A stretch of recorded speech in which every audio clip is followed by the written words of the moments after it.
বন্ধুরা, আজকে আমি বানাতে চলেছি চিকেন স্টিউ। দেখে নাও এটা বানাতে কী কী লাগবে। আমি এখানে চিকেন ধুয়ে ভালো করে জল ঝরিয়ে রেখেছি। নিয়েছি আলু, ক্যাপসিকাম, পেঁপে, গাজর, পেঁয়াজ কেটে নিয়েছি, আদা কুচি, রসুন কুচি, লঙ্কা কুচি। আর আমি ব্যাটার দিয়ে এটা বানাবো। আর গোলমরিচ আর লেবু দিয়ে অল্প একটু ম্যারিনেট করবো অল্প সময়।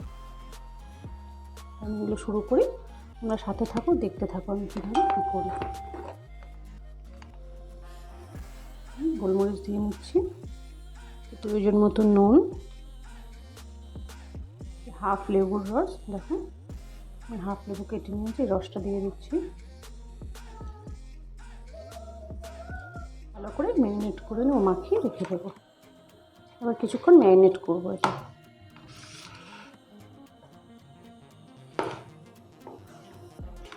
চিকেন স্টিউটা শরীরের জন্য ভীষণ হেলদি আর টেস্টি খাবার। আর সবথেকে বড় কথা, এতে প্রচুর পরিমাণ সবজি দেওয়া হয়, যেটা আমরা এমনি সময় সবজি বাচ্চারা আমাদের খায় না, কিন্তু চিকেন স্টিউতে সবজিটা দিলে সবাই খেয়ে নেয়।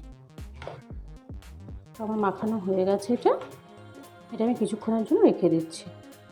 কড়াই বসিয়ে দিয়েছি, এবার 1 চামচ বাটার দিয়ে দেবো।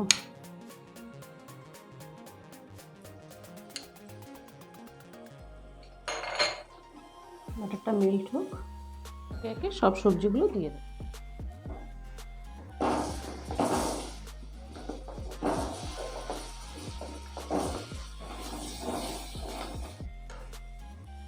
দিয়ে দেবো পেঁপে,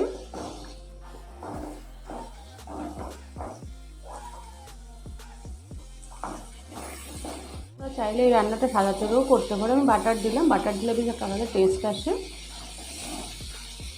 সাদা তেলে রান্না করে পুরো রান্নাটা নামানোর সময় বাটার দিয়ে নামিয়ে নিলেও হয়। এবার গাজরগুলো দিয়ে দেবো।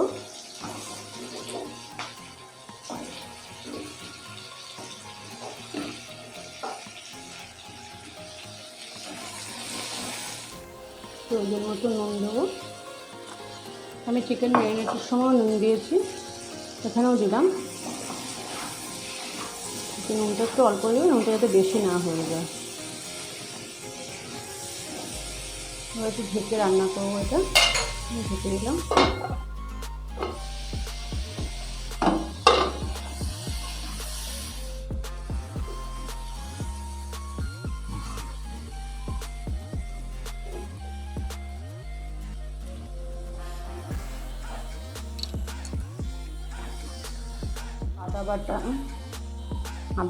আদা কুচো করে নিয়েছিলাম, দিলাম রসুন কুচি আর অল্প লঙ্কা কুচি, ঝাল যে যতটা খাবে। আমি এতে হলুদ দিই না, তোমরা চাইলে হলুদ দিতে পারো। দেবো ক্যাপসিকাম। দেখো বন্ধুরা কতটা কালারফুল হয়েছে, এটা খেতেও তেমন সুস্বাদু হয়। এবার আমি চিকেনগুলো দিয়ে দেবো।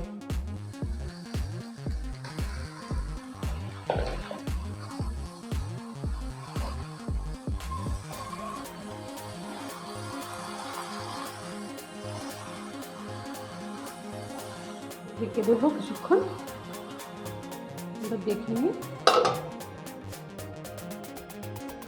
কিছুটা গরম জল করে নিলাম। এবার সমস্ত কিছু ভালোভাবে সেদ্ধ হওয়ার জন্য গরম জলটা নিলাম। তোমরা ঠান্ডা জলও দিতে পারো, কিন্তু গরম জল দিলে খুব ভালো একটা টেস্ট হয় যে কোনো রান্নায়। আমরা যদি গ্রেভিটাই যদি আমরা গরম জলে করি বা ঝোলটা, তাহলে রান্না খুব স্বাদ আসে, একটা আলাদা স্বাদ আসে। হয়ে গেছে, সমস্ত সবজি খুব ভালোভাবে সেদ্ধ হয়েছে, দেখতেই পাচ্ছ তোমরা। দেখো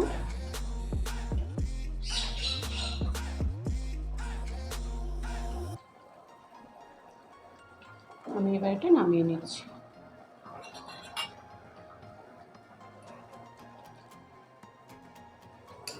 গ্যাসটা অফ করে দিয়ে নিই।